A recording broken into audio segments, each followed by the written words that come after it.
मथुरा में श्री कृष्ण की जन्मभूमि पर भव्य मंदिर बने, यह हर श्री कृष्ण जी के भक्त की इच्छा है।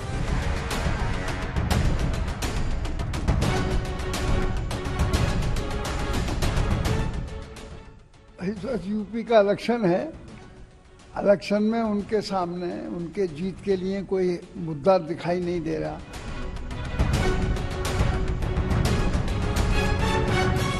बीजेपी ने अयोध्या के बाद मथुरा की तरफ कदम बढ़ाया, राम के बाद कृष्ण पर चुनावी जयकारा लगाया तो समाजवादी पार्टी की बेचैनी बढ़ी। मुद्दे को मुद्दे से काटने की कोशिश हुई। समाजवादी पार्टी ने धर्म की राजनीति का आरोप लगाया, विकास के मुद्दे से भटक जाने का सवाल उठाया।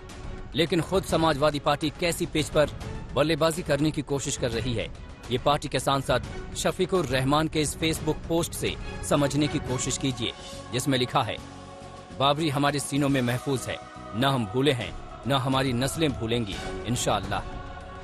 बाबरी मस्जिद विवाद पर सुप्रीम कोर्ट ने अपना फैसला सुना दिया, राम मंदिर निर्माण की इजाजत दे दी। लेकिन समाजवादी पार्टी के ये सांसद महोदय अब भी पुरानी आग में हाथ सेंकने की कोशिश कर रहे हैं। मथुरा का सवाल आता है तो संविधान कानून की दुहाई देते हैं, और जब अयोध्या की बारी आती है तो अदालती फैसले पर ही उंगलियां उठा देते हैं। एक हमारे सामने हमारे मुल्क का आईन मौजूद है, लेकिन इसके बावजूद भी उस आईन की खिलाफ वर्जी और जमहूरियत को खत्म करने की कोशिश की जा रही है। देश के अंदर बहुत अफसोस की बात है। जिस तरीके से ये फैसला करके बाबरी मस्जिद को शहीद कर दिया गया और उस जगह राम मंदिर जबरदस्ती बना दिया गया, ये बहरहाल आईन के खिलाफ हुआ है। चुनाव के सिर्फ चुनाव के लिए सब ये काम हो रहा है, और इसमें ताकत चूंकि इस वक्त बरसर इख्तिदार है, उनके हाथ में ताकत है। सवाल है कि क्या अपनी ही पार्टी के सांसद के ऐसे विचारों से अखिलेश यादव की भी सहमति है?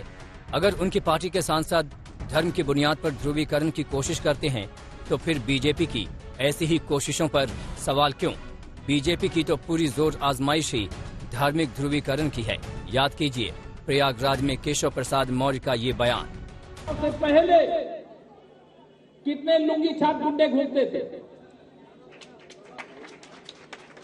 जालीदार गोली टोपी लगाए हुए, राइफल रिवाल्वर बंदूक लिए हुए व्यापारियों को डराने और धमकाने का काम कौन करता था?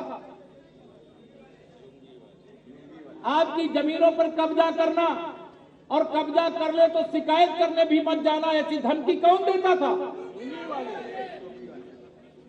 या सारा कुछ याद रखना, मेरा इतना ही कहना है। मैं कोई ऐसी बातें नहीं कर रहा हूं जो कोई ऐसी बात नहीं हुई होगी। इरादा आप समझ सकते हैं। अब तय अखिलेश यादव को करना होगा कि वो किन रास्तों से इस चुनावी अभियान में आगे बढ़ेंगे। जो भी रास्ता वो चुनते हैं, फैसला उनका होगा, तो नफा नुकसान भी उन्हीं का होगा।